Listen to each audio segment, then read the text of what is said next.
জয়গুৰু শঙ্কৰ সৰ্বগুণাকৰ যাকেৰি নাহি কেউ কম তোহাৰি চৰণ কৰি এনো সদগতি বাৰেক কৰোঁ প্ৰণাম বাৰেক কৰোঁ প্ৰণাম সমস্তজনলৈ সেৱা প্ৰণিপাত আগবঢ়াইছোঁ। আমাৰ শ্ৰীমন্ত শংকৰদেৱ সংঘৰ 94 সংখ্যক বাৰ্ষিক অধিৱেশন এইবাৰ যোৰহাট জিলাৰ মহবন্ধাৰ এৰালতলিত অনুষ্ঠিত হৈছে। বৈষ্ণৱ পণ্ডিত সোণাৰাম চুতীয়া সমন্বয় ক্ষেত্ৰ এয়া চাওক আপোনালোকে গোটেই লোকে লোকাৰণ্য হৈ আছে। বৈষ্ণৱবৃন্দৰ বিভিন্ন স্থানৰ পৰা আহিছে, বিভিন্ন ৰাজ্যৰ বিভিন্ন জিলাৰ। আমাৰ লগত উপস্থিত আছে আমাৰ শ্ৰীমন্ত শংকৰদেৱ সংঘৰ এজন বিশেষ ভকত বৈষ্ণৱ, তেখেত প্ৰচাৰক প্ৰসাৰক। তেখেতৰ জৰিয়তে শ্ৰীমন্ত শংকৰদেৱ সংঘৰ বিভিন্ন স্থানত সাহিত্য সংস্কৃতি তথা এই ভকতিৰ যি প্ৰচাৰ আমি চিনাকি কৰিছোঁ আপোনাসকলক। আমাৰ শ্ৰদ্ধাৰ পবিত্ৰকণ বৰাবাব তেখেতক আমি আপোনাসকলক জনাব বিচাৰিছোঁ যে এই শ্ৰীমন্ত শংকৰদেৱ সংঘ এই অনুষ্ঠানভাগ যে বছৰি বছৰি পতা হয়, এই বছৰি বছৰি পতা হোৱাৰ কাৰণ কি, অথবা ইয়াত যে ইমান লোকে লোকাৰণ্য হৈ পৰে তাৰ কাৰণটো কি, তাৰ উদ্দেশ্যটো কি, আপুনি কওকচোন। আপুনি কওক যে শ্ৰীমন্ত শংকৰদেৱ সংঘৰ এই যে লোকে লোকাৰণ্য হয় প্ৰত্যেক বছৰে, গতিকে প্ৰত্যেক বছৰে লোকে লোকাৰণ্য হোৱাৰ এটা নিৰ্দিষ্ট কিবা কাৰণ থাকিব লাগিব, বা প্ৰত্যেক বছৰে এই অনুষ্ঠানটো পতাৰ এটা কাৰণ থাকিব লাগিব। গতিকে অকণমান আপুনি কৈ দিয়ক।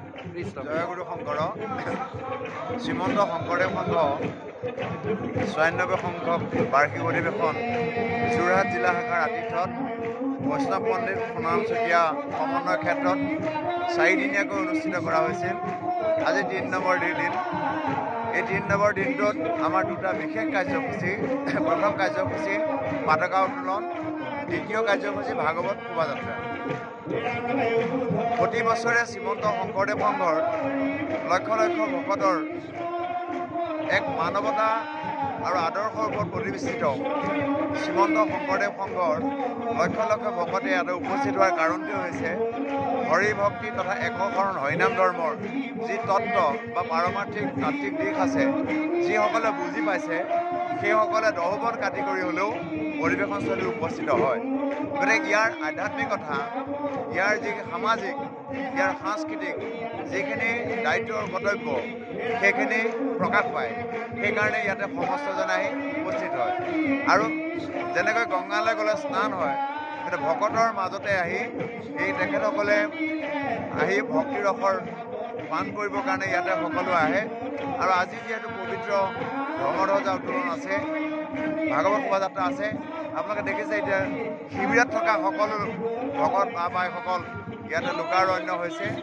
ইয়াৰে পাতকা উত্তোলন হ'ব আৰু পাতকা উত্তোলনৰ শোভাযাত্ৰা হ'ব, আৰু এইটো প্ৰতি বছৰ হৈ আহিছে, হৈ থাকিব।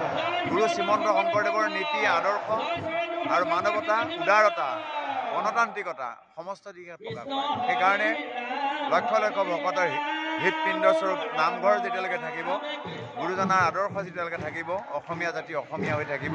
গতিকে অসমীয়াৰ চেতনাবোধ আৰু বেলেগে জগাই তুলিব নালাগে। এই বৈকুণ্ঠ, এই কৃষ্ণ দৰ্শনৰ কাৰণে সকলো আহিছে। গতিকে কৃষ্ণ কৃষ্ণ নামেৰে সকলোৱে স্নান পান কৰিছে।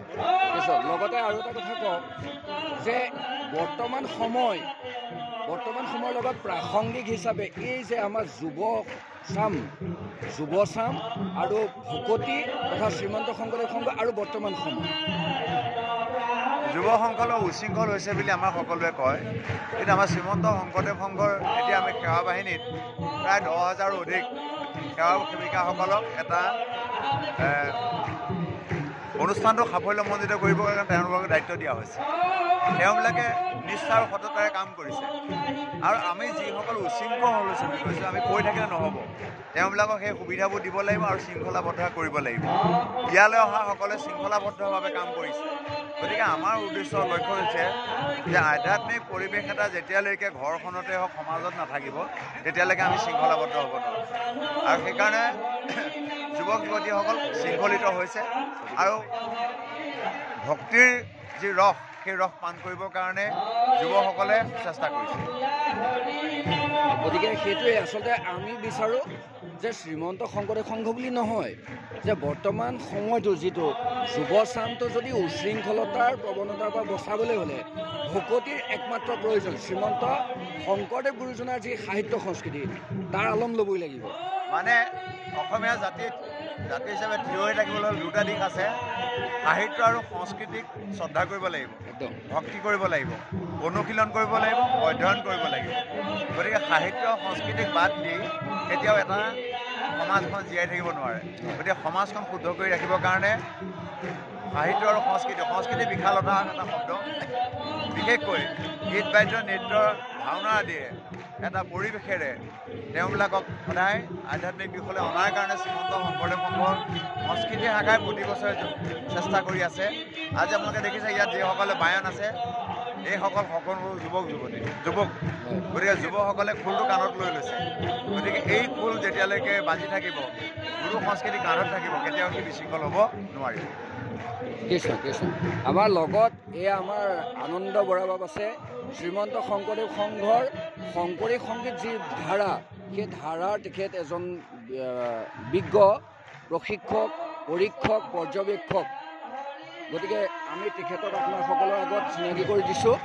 আৰু বৰাবাব, আপুনি এইটো কওকচোন যে খোল বাদ্য শ্ৰীমন্ত শংকৰদেৱ সংঘৰ মজিয়া বুলি নহয়, যে গুৰুবাদ্য ভাগৰ প্ৰয়োজনীয়তাটো বৰ্তমান সময়ত বা সেই শিক্ষাৰ প্ৰয়োজনীয়তা অকণমান কৈ দিয়কচোন। মহাপুৰুষ শ্ৰীমন্ত শংকৰদেৱে গুৰুবাদ্য খোল বাদ্যৰ সৃষ্টি কৰিলে, কিন্তু তেখেতে যেতিয়া খোল বাদ্যৰ সৃষ্টি কৰে, খোল বাদ্যৰ সৃষ্টি কৰোঁতে এখন বিশেষ বাজনা তৈয়াৰী কৰে। আৰু সেই বাজনাখন আমি যাক গুৰুঘাট বুলি কওঁ। আৰু গুৰুঘাটৰ শিক্ষা দিয়া হয় ছাত্ৰজনক একেবাৰে শেষ পৰ্যায়ত। এতিয়া আমাৰ শ্ৰীমন্ত শংকৰদেৱ সংঘৰ পতাকা ভেদীৰ তলত পতাকা উত্তোলনৰ সময়ত এই গুৰুঘাট ভাগি আমি সমস্ত ভকতে তাল খোলেৰে সৈতে চৰ্চন কৰা হয়। ইয়াৰ কাৰণ হৈছে যে এই বিদ্যাৰ জৰিয়তে এজন শিল্পীক অধ্যাত্ম বিদ্যালৈ পৰ্যন্ত কৰা হয়। সেই বিদ্যা গ্ৰহণ কৰিলে, সেই বিদ্যা শিকিলে এজন শৈক্ষিক ছাত্ৰ অধ্যাত্ম বিদ্যাৰ প্ৰতি ক্ৰমান্বয়ে তেওঁ আগবাঢ়ি গৈ থাকিব। আৰু মানুহে জীৱনত সকলো বিদ্যা অৰ্জন কৰিব পাৰে, কিন্তু অধ্যাত্ম বিদ্যাৰ জৰিয়তে তেখেতৰ জীৱনত যিটো লাভ হ'ব, সেই লাভটো অন্য কোনো বিদ্যাই দিব নোৱাৰে। সেইকাৰণে মহাপুৰুষ শ্ৰীমন্ত শংকৰদেৱে সংস্কৃতিৰ জৰিয়তে, অধ্যাত্ম বিদ্যাৰ জৰিয়তে মানৱ জাতিক এক উদ্ধাৰ কৰা পথ দেখুৱাই থৈ গৈছে। আৰু গুৰুবাদ্যৰ এয়া হ'ল মহত্ব।